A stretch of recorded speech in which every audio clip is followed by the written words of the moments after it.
प्रेम से बोलिए बाबा विश्वनाथ की जय, माँ गौरी की जय। महाराज मंदिर में बैठी हूँ, पूजा पाठ चल रहा है, कीर्तन भजन चल रहा है, शाम का समय है। विमला पाठक आज का वीडियो विमला पाठक ये बता रही है, ये समझा रही है सबको कि बहुत अभी बहुत माता पिता ऐसे हैं, सास ससुर ऐसे हैं जो दुख काटने के बाद नहीं चाहते हैं कि उनके बहू बेटा को सुख हो, चाहे उनके बेटी दामाद को सुख हो, चाहे उनके बच्चों नाती पोता को सुख हो। ये गलत है। आप अपने भाग्य के हिसाब से दुख काटे हुए हैं, और जो आपका बेटा पतोह नाती पोता सुख भोग रहा है वो अपने भाग्य के हिसाब से सुख भोग रहा है। ये सब अपने कर्मों के हिसाब से बंधे हुए हैं। आपने अच्छे कर्म नहीं किए थे तो आपको दुख मिला, और आपके बेटा पतोह बहू दामाद जो भी हैं उनको अच्छे कर्म हैं, उनको सुख मिल रहा है। अब हम आपको विस्तार से बता रहे हैं इस वीडियो में।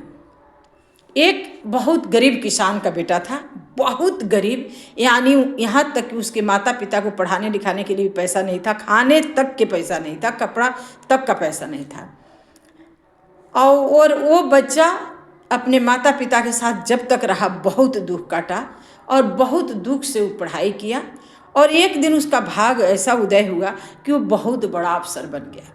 जो अफसर बन गया तो उसके माता पिता जो पीछे हैं उन तो दुख काटे ही थे, वो बच्चा भी दुख काटा था अपने अपने कर्मों के हिसाब से।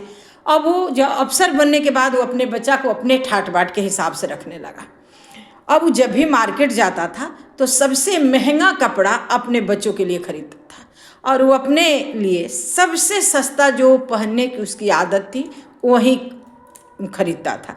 एक दिन उसका बच्चा बड़ा हुआ तो पूछने लगा कि पिताजी आप जब भी मार्केट जाते हैं तो हम लोग के लिए इतना महंगा कपड़ा खरीदते हैं, और सबसे बड़ा दुकान में ले जाते हैं, मॉल में ले जाते हैं, इतना महंगा खरीदते हैं, और आप अपने लिए फुटपाथ पर के सबसे सस्ता कपड़ा खरीदते हैं, आखिर क्यों, ऐसा क्या है? वो क्या जवाब दिया? बोला बेटा मैं एक गरीब किसान का बेटा हूँ, इतने में ही मैं पला बड़ा हूँ, मैं कभी महंगा कपड़ा नहीं पहना हूँ क्योंकि मेरे माँ बाप की औकात ही नहीं थी।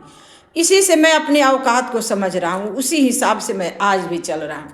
और तुम लोग एक अफसर के बच्चे हो, तुम अपने भाग और नसीब बनाकर आए कि मैं अफसर बना, तो एक अफसर के बच्चे हो तो तुम लोग को उसी नसीब के हिसाब से, उसी भाग के हिसाब से मैं कपड़ा खरीदता हूँ, क्योंकि ये भाग तुम लोग का था जिसे मैं अफसर बना, तो तुम लोग एक अफसर के बच्चे हो, तो इससे तुम महंगा कपड़ा पहनो, महंगा खाना खाओ, ठाट बाट से रहो, महलों में रहो।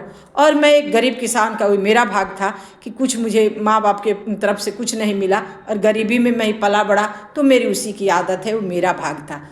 इतना अच्छा वो जवाब दिया। महाराज ये सबको ही आप लोग पूरे भारतवासियों को मैं निवेदन करूंगी कि कभी अपनी आत्मा में दुख ना करिए। तकरीबन माता पिता भी सास ससुर से दुख में रहते हैं कि अरे मैं तो मड़ई में था, मैं तो ये किया, वो इतनी दुख सही, ये सही नहीं। महाराज वो आपका कर्म था। अगर आपके बच्चे सुख भोग रहे हैं, बेटा बहू नाती पोता, तो समझिए इनकी कर्म है। सबको अपने कर्म के अधीन है, किसी के कमा कर कोई नहीं देता है, सब अपने अपने भागों से आते हैं, कोई किसी का कर्म दाता नहीं है, सब अपने कर्मों के हिसाब से बंधे हुए हैं। ना कोई माँ है, ना बाप है, ना भाई है, ना बहन है, सब कोई किसी का कुछ नहीं, एक भगवान सत्य है। तो इसे समझिए और अपने कर्मों पर ध्यान दीजिए, अच्छे कर्म कीजिए, जो करिएगा वही मिलने वाला है, लौट कर जरूर आता है। प्रेम से बोलिए बाबा विश्वनाथ की जय, माँ गौरी की जय।